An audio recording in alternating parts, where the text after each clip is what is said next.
शांति। आज 14/1/2025 प्रातः मुरली। ओम शांति। बाप दादा मधुबन। आज महावाक्य, बाबा कहले मिठे बच्चे तुमर दृष्टि शरीर प्रति जीवा उचित नुहे।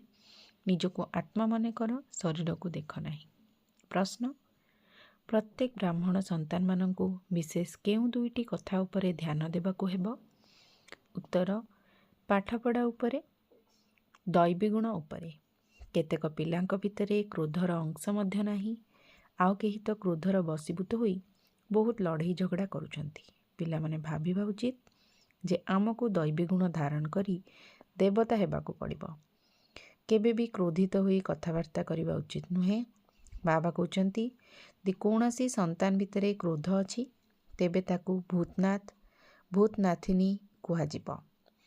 एभली भूत प्रवेश करिथिबा आत्मा मानंक सहित तुम मानंकु कथावार्ता मध्य करिबा उचित नुहे।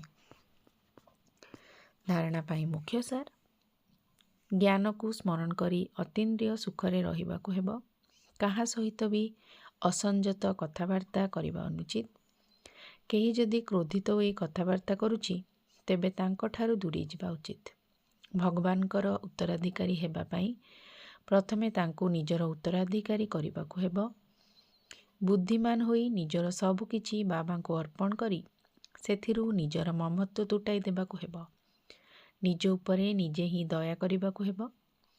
आजिर वरदान, सर्वदा साक्षी स्थिति रे रही निजर उच्च स्थिति द्वारा सर्व आत्मा को सकाश देउथिबा बाबा को समान अव्यक्त फरिश्ता हुआ। चालिबा बुलिबा समय रे निजको आत्मा एवं कर्म करिबा समय रे अव्यक्त फरिश्ता मने करिबो। तेबे सर्वदा खुशी रे उड़ीबाकु लागिबो। कारण फरिश्ता अर्थात सर्वदा उच्च स्थिति रे रहुथिबा आत्मा।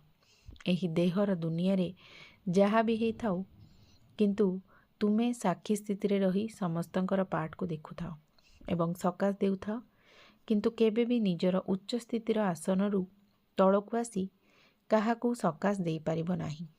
तेणु सर्वदा उच्च स्थिति रे स्थित होई निजर मनर वृत्ति द्वारा दृष्टि द्वारा सहयोगर कल्याणर सकाश दियो। तଳ उपर स्थिति द्वारा नुहे। तेबे जाई जे कोनोसी प्रकारर वातावरण रे सुरक्षित रही बाबांक समान अव्यक्त फरिश्ता भवर वरदानी होई पारिबो। स्लोगान, निजर जोग बल द्वारा दुख को सुखरे एवं अशांति को शांति रे परिवर्तन कर। ओम शांति।